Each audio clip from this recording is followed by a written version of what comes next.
For decades, there was a magic number in American culture.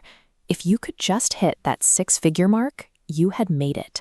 You could walk into your boss's office, hear that your new salary was $100,000, and immediately call your family with the good news. Today, people are finally crossing that threshold. They get their first paycheck, pay their rent, buy groceries, look at their checking account, and realize something confusing. They make six figures, but they don't feel wealthy at all.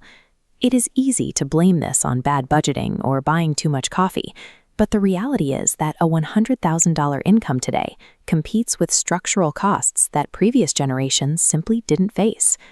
To see exactly where that purchasing power went, we are going to perform an autopsy on a modern $100,000 salary. Breaking down this math is the only way to understand what middle-class financial security actually looks like right now.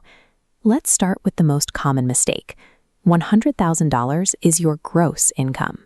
Before you even see that money, your employer withholds federal taxes. Then comes state and local taxes, health insurance premiums, and maybe a 401k contribution. By the time the money actually lands in your checking account, that impressive six-figure block has shrunk dramatically, and what you can buy with that remaining net pay depends entirely on where you live. If you take that salary to rural Ohio, your housing and daily expenses remain relatively low. In these markets, $100,000 still stretches far and provides a very comfortable life. But if you take that exact same salary to San Francisco, the baseline costs of a major city instantly consume whatever net pay you have left. The largest factor driving this difference is housing. When the median new home price sits at $403,200, mortgages, property taxes, and closing costs require a massive share of your monthly take-home pay. Geography acts as a structural tax, often pricing a six-figure earner out of home ownership milestones, regardless of how well they manage their monthly budget. Look at this chart comparing consumer prices to the inflation rate. You might hear that inflation is coming down, but a lower inflation rate simply means prices are rising more slowly. The actual cost of groceries and utilities establishes a new, permanent floor. And when we add a line for wage growth, you can see the problem. Inflation has outpaced wages. The gap between what things cost and what you earn has widened, which is why a salary bump rarely feels like enough to catch up. Then there is the uniquely American expense of healthcare. Workers with employer-based coverage face unavoidable medical bills, with estimated average employee spending hitting about $5,297 for the year in 2026. Add up the new price floor and unavoidable medical premiums, and the baseline cost to maintain a household devours a larger percentage of income. There is also a behavioral trap that high earners fall into. It's called lifestyle inflation. When someone jumps from $70,000 to $100,000, they get a $30,000 raise, but immediately they move into a much nicer apartment, finance a newer car, and sign up for more subscriptions.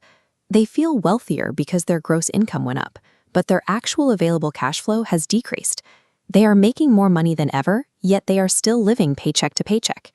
If your financial obligations rise at the exact same speed as your pay, a higher salary only guarantees higher financial stress. This brings us to a critical mathematical distinction. Income is the money coming in. Wealth is what you own minus what you owe. Carefully look at how this works in practice. Someone earning $200,000 a year who has nothing saved is mathematically poorer than someone earning $80,000 who consistently invests their money and builds home equity. Your paycheck pays for your life. Turning a portion of that income into savings, real estate, and investments is the only way to build a secure financial future.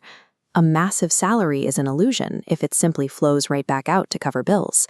The gap between what you earn and what you spend is where your net worth actually begins. If you are trying to reach that six-figure milestone, you need a specific strategy. Prioritize controlling your biggest fixed expenses, like housing and transportation, rather than obsessing over saving $5 on a coffee. In the modern economy, $100,000 is fuel to build a resilient foundation, rather than a guaranteed ticket to a luxury lifestyle. True wealth today is found in the ability to absorb a $5,000 unexpected medical bill without going into debt.